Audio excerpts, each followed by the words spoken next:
And India's External Affairs Minister Sushma Swaraj has reached Dhaka on a two-day visit. In fact, she's addressing. Let's listen in. That I'm sharing with you.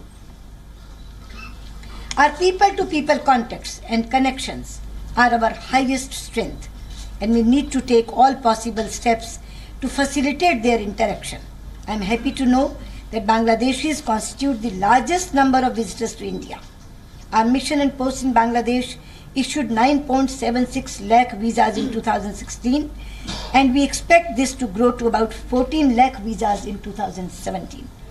The steps we have taken to launch more direct train and bus services will greatly ease travel between our nations. We welcome youth, media and academic exchanges. A 100-member strong Bangladeshi youth delegation has been going to India for the past few years.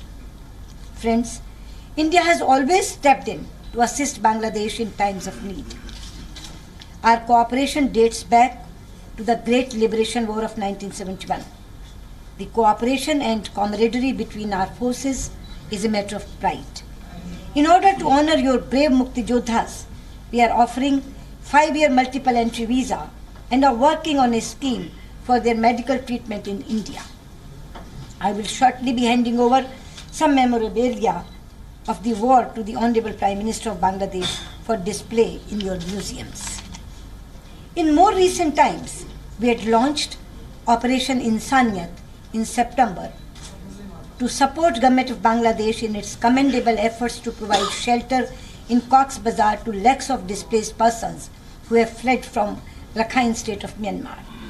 Through this operation, we have supplied essential requirements by way of parboiled rice, dal, salt, sugar, cooking oil, tea, milk powder, soaps and mosquito nets to about 300,000 displaced persons.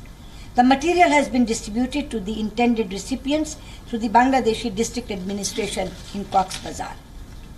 I may add that India is deeply concerned at the situation in Rakhine State of Myanmar. We have urged that the situation be handled with restraint, keeping in mind the welfare of the population. Friends, it is clear that normalcy will only be restored with the return of the displaced persons to Rakhine State. In our view, the only long-term solution to the situation in Rakhine State is rapid socio-economic and infrastructure development that would have a positive impact on all the communities living in the state. India, for its part, has committed to provide financial and technical assistance for identified projects to be undertaken in Rakhine State in conjunction with the local authorities. We have also supported implementation of the recommendations contained in the Kofi Annan-led Special Advisory Commission report. Friends, while I have focused on the progress to our bilateral relationship, we are aware of some outstanding issues. We assure you that we are working to resolve them. In conclusion, I would like to thank His Excellency, the Foreign Minister of Bangladesh, for inviting me here for this meeting, and I thank you all. Thank you.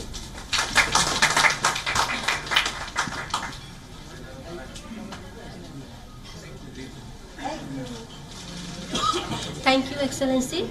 This brings us to the end of today's event. I thank you all for your kind attention and presence. Thank you.